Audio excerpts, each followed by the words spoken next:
Meu ambiente sem militância aqui mais uma vez, Gabriel Ricardo com meu amigo Guerreiro Faroleiro. Boa tarde, pessoal. Seguindo na saga aqui, hein, Gabriel? Saga, é isso. Sega, ou Saga. Você é da época do videogame? É isso, pessoal. Opa! Meio ambiente sem militância. Curta o vídeo aqui embaixo, deixa o seu comentário, porque hoje nós falaremos de agro.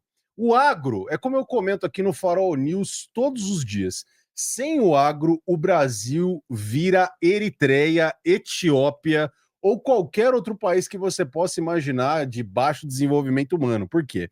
Quando a gente pensa em produto interno bruto, ou seja, participação na economia do agro, 23% é só daquilo que se planta, né, a produção. E outro dado interessante a respeito do agro, né, é que o agro brasileiro hoje ele alimenta 1 bilhão de pessoas no mundo, né? Então, se a gente pensar que o Brasil tem cerca aí de 215, 220 milhões de habitantes, para 1 bi, 800 milhões de pessoas, né, que comem coisas que pessoas que não estão por aqui, pessoas que estão em outros países. Então, a participação do Brasil na mesa das pessoas pelo mundo inteiro é muito significativa, seu guerreiro. Exato, Gabriel. E aí a gente traz algumas informações interessantes, né? Brincadeiras de bastidor aqui, pessoal. O Gabriel tá na dúvida se no Brasil até o sol tá pagando imposto, né, Gabriel? Tá tendo, eu e você já pagamos. Falta o Exatamente. sol. Talvez o sol, a terra. Acho que até isso aí deve estar pagando imposto. E estamos trazendo, né, esse assunto em pauta aqui dentro do meio ambiente sem militância, justamente para é incrível, né? O como que a máquina tenta sugar imposto de todos os lados e o agro paga esse preço alto. Ou seja, o Brasil hoje desindustrializado, traremos e temos vídeos sobre isso e traremos mais novidades aí nos próximos episódios sobre esse assunto, né? Mas tecnologicamente, hoje, se o Brasil for para algum ranking, o que a gente disputa alguma coisa ainda globalmente é em cima do agro, né? A sua extensão geográfica, a nossa qualidade, a nossa tecnologia, propriamente a Embrapa, acho que a única instituição hoje no Brasil que funciona um pouco acaba sendo a Embrapa, né? Por mais que seja governamental, mas tem muita pesquisa séria ali dentro. E e é isso, ou seja, esses caras não têm infraestrutura de transporte, que é que a gente já fez vídeos e vai trazer aqui mais alguns números para vocês. A gente não tem intermodalidade de modal, eles pagam muito imposto, mas muito mesmo, né? E aí, agora colocando esse insumo na mesa, sem condição de transporte, está cada vez mais impossível. Ou seja, agora a gente conseguiu minar praticamente todos os alvos no Brasil, e o que nos resta aí, que é um pouco do agro, né, que representa praticamente um quarto do volume financeiro do Brasil. Opa! Para onde eu vou olhar agora e sugar toda essa margem de imposto que eu tenho, né, Gabriel? É isso, seu guerreiro. E é o seguinte, né? A gente já falou sobre isso, o piti da Marina e toda aquela questão, é mulher e não sei o quê, e gritaram com a mulher, mas ela é ministra, eu te respeito como mulher, mas não te respeito como ministra, deixando o teatro de lado. O que nós temos aqui na mão, né? A Marina ficou nervosa com toda aquela questão, notícia na tela aqui para você que de repente ouve no modelo podcast. A Marina e os ambientalistas foram contra um projeto, né, que flexibiliza um pouco a questão do agro no Brasil, né, e também flexibiliza obras de infraestrutura do governo e tudo mais. Beleza. E aí houve toda aquela questão, toda aquela briga.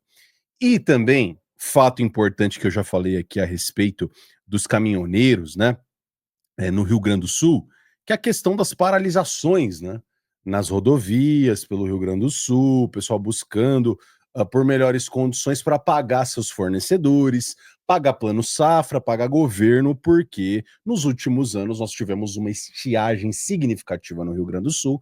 Lembrando que o Rio Grande do Sul é o estado que mais produz arroz, então muito provavelmente hoje você, bom brasileiro que é, comeu arroz com feijão em alguma refeição, ou nos últimos 7 dias, na última semana, no último mês, você comeu arroz, e muito provavelmente esse arroz que você tinha no seu prato foi produzido no Rio Grande do Sul.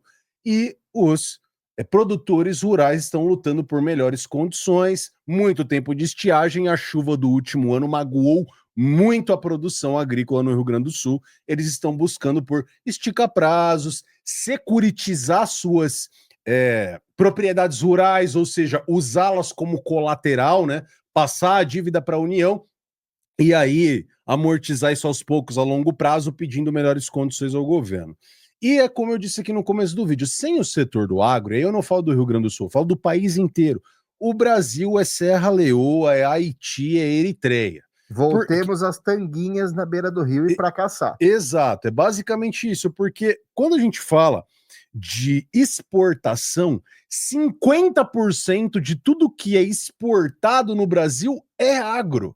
São produtos básicos, né, primários, ou são produtos indiretos. Então, produção de suco de laranja, produção de frango, grãos, produção também de café, exato, suínos, bovinos, né, as aves que são abatidas aqui no Brasil, que são mandadas. Então, tudo isso é muito significativo para a nossa economia. Se hoje nós temos aí pouco mais de 100 milhões de trabalhadores no Brasil, entre empresários e funcionários contratados, MEIs, 20 milhões estão ligadas diretamente ao agro, fora toda a questão, né, da força de trabalho ligada indiretamente ao agro, né, seu Guerreiro? Exato. A gente falando aqui agora há pouco, né, que a cada R$ 1 que é colocado no agro, na produção, gera quanto para a sociedade depois? 2,43 nessa cadeia de valor, ou seja, isso para o mundo, né, tanto para o mercado interno, tanto para o mercado global, ou seja, a gente como um dos principais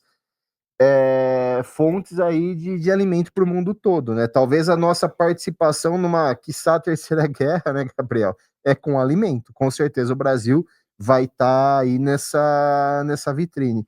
E é triste tudo isso, né, Gabriel? E pegando um pouco de assunto de Marina, pegando um pouco do vídeo que eu participei aqui ao vivo aí no Farol News, o que mais chama atenção também, todos esses projetos que a gente tem, projetos públicos, com licitação pública, de infraestrutura para intermodalidade, para facilitar o agro, para deixar esse custeio mais barato, a gente não tem. Então, por que a gente está trazendo essa pauta aqui? Da mesma forma que você, cidadão, paga imposto e não tem saneamento básico, por outro lado, a gente paga imposto de um monte de coisa, de produto acabado, do produto da gôndola do supermercado que está indo para sua casa, pagando muito imposto, e você não tem infraestrutura de transporte como cidadão, e o empresário, né, o beneficiador primário, que é o agro, também não tem infraestrutura de transporte para movimentar, ou seja, do lado para o agro é pior ainda, né, Gabriel? Porque ele não tem nada como CPF e como empresário, como CNPJ, porque como pessoa física, ele não tem saneamento básico, e como pessoa jurídica, ele paga muito imposto também, e não tem a infraestrutura mínima para movimentar esses grãos, e uma carga tributária altíssima no setor. Então... Altíssima. Chega a ser brincadeira. E quando a gente estava falando a respeito dessa questão da Marina, né, por que isso é tão importante? Veja, aqui foi o Alckmin falando ainda no ano passado a respeito da Ferrogrão, né? Ou seja, flexibilização nas questões ambientais para desenvolver a Ferrogrão. O objetivo hoje de desenvolver a Ferrogrão não é só ganho logístico, ou seja, tirar os caminhões daquelas rodovias horrorosas, cheias de terra, que a maior parte não é pavimentada no norte do Brasil, e começar numa linha férrea, né? E ter esse desenvolvimento que vai trazer ganho logístico, não só na velocidade, mas no custo. 30% de economia, né? E o Brasil consegue, através da Ferrogrão, por alguns levantamentos feitos específicos na área, diminuir a sua emissão em até 50% de gases poluentes que vem do diesel, vem dos caminhões, desculpe, em até 50% a diminuição. Fora a questão da Ferrogrão, que é muito importante para o centro-oeste brasileiro e para o norte, nós também temos aqui na região sudeste a questão da hidrovia Tietê-Paraná.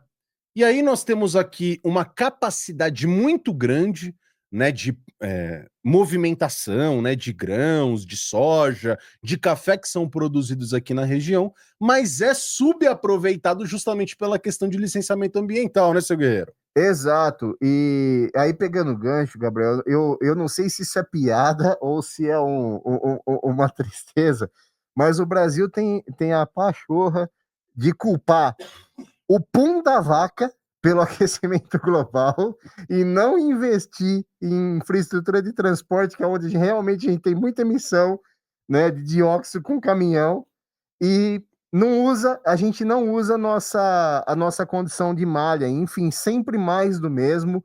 E aí, pegando também o gancho de alguns vídeos anteriores, né, o quanto de investimento que se tem, trilhões na mesa, literalmente, em infraestrutura de transporte todo ano. Esse ano, no estado de São Paulo, a gente já fez vídeo aqui, bateu recorde de investimento em infraestrutura, e ninguém repara, né? Ou ninguém cobra. A gente nunca tem nada, na verdade. Só tem o dinheiro, tem o projeto, tem o início da obra, e a gente não tem entregas. O vídeo aí dessa semana, né, Gabriel? O último vídeo de vocês no Raiz Cristã, eu peguei aqui o Arthur num trecho comentando que o nosso querido governador do estado nunca entregou uma obra, né? Será que algum governador de algum estado aqui entregou alguma coisa? Só desse mandato, né? Cara, na verdade, eles entregam muita burocracia, muita encheção de saco. E a gente sabe, né? No período dos lockdowns, eles entregaram menos liberdade para você. E é sempre assim, né? O governo ele nunca vem para te ajudar, ele só vem para te atrapalhar. E até com setores produtivos da economia. Veja, o agro, sem o agro, mais uma vez, só para ficar na sua cabeça essa frase. Sem o agro, o Brasil é Cuba, Exato. Venezuela, Eritreia, República Centro-Africana, Congo, Somália. Pega aí algum país aí que você não gostaria de viver. O Brasil sem o agro, sem as nossas exportações, não acontece. O Brasil hoje, infelizmente, como o próprio Guerreiro comentou, um Brasil francamente desindustrializado, um país que enfrenta problemas gravíssimos na questão do emprego. Fala-se em pleno emprego, mas espera aí, qual que é a estatística do emprego que o governo leva em consideração? Quem está procurando emprego e quem desistiu de procurar? E quem é beneficiário de programa social? Essas pessoas também estão desempregadas. Mas para tirá-las do índice, para tirá-las dos dados, fica melhor para o governo dizer que está em pleno emprego, sendo que não está. E quem emprega a gente ainda no Brasil, seja assinando carteira, seja como contratação de CNPJs, independente do modelo da prestação de serviço, é o agro. Ele é responsável por metade das nossas exportações, por um quarto do nosso PIB praticamente. O maior pagador de imposto. O maior pagador de imposto de longe, não tem comparação com nada. E o que menos tem infraestrutura. Não, mas assim, a estrutura é brincadeira. O que menos tem estrutura de longe, em relação a qualquer coisa. Você vê se produtor de agro fica pedindo subsídio o tempo inteiro pro governo brasileiro, igual montadora de carro faz aqui. Todas as montadoras de carro que ainda produzem alguma coisa aqui são zumbis vivos. São empresas que dependem diretamente de concessões fiscais do governo, que todos os anos crescem para continuar de pé. E o agro, que é o que de fato mantém a economia do país de pé, não tem nenhuma ferrovia para levar grão. Não tem nada. Não tem o rio, o caminho do rio, a hidrovia que poderia ajudar, aqui no caso da Tietê-Paraná, que é uma das maiores, ainda é subaproveitada por causa, sei lá, cara, tem um sapinho verde do Papa Amarelo que tá lá atrapalhando alguma questão lá de desenvolvimento. Pô, pega lá a espécie do bicho, leva para outro lugar, algum outro habitat que seja adequado para ele, mas eu me importo mais com uma criança se ela tem o que comer do que com uma espécie de macaco nativo, de sapo nativo, que se não gera um grande impacto ambiental naquela região, pô, cara, criancinha na escola para comer macarrão, né, meu amigo? Exato. Ô, Gabriel, a gente não combinou isso. Aí, para fechar aqui, eu vou te fazer duas perguntas. Quem que era o ministro de infraestrutura do Minto? Era o nosso plano T, o Tarcisete. Quem que era o ministro do meio ambiente? Era o Sales Exato, Salles. né? E aí, para você, o vídeo acho que não é para o faroleiro aqui, né? Agora esse finalzinho, mandem para os bolsonaristas, né? O ponto aqui, pessoal, é que se a gente se diz um governo de direita, né? Nesse movimento todo, que direita é o farol, o resto é o centrão e provando aqui, ou seja, de novo, teve muita grana, não teve desenvolvimento nenhum de um lado de infraestrutura e do lado ambiental, pior ainda, porque as lutas, os desbloqueios lacradores, e aí para a gente fechar agora no assunto do nosso programa, o agro sofre represália esquerdista o tempo inteiro. Por quê? O lance é diminuir tecnologia, diminuir potencial, minar esses caras, não só do lado imposto, mas do lado de represálias. O Brasil já tem um dos agros mais sustentáveis do mundo também, com reservas legais, com formas de manejo, entre outras formas, outras pesquisas vinculadas à Embrapa, ou seja, além de tudo isso, a gente entrega, sim, um agro sustentável, e para o outro lado da mesa nunca está sustentável. Então, cada vez menos áreas produtivas, cada vez menores essas áreas produtivas. Então, essa briga constante política também atrapalha demais a vida aí desse pessoal que literalmente sustenta esse país e sustenta o Brasil. Então, acho que aqui para nós brasileiros, ainda lutadores por essa causa, acho que o principal setor hoje que a gente tem que comprar a causa, brigar, lutar, é isso. Enquanto isso, deixe aí os culpadores de pum de vaca ficar lá lutando no ar-condicionado em Brasília, né, Gabriel? É isso, meu amigo. Um grande abraço para vocês. Até a Valeu, galera. Um próxima. abraço.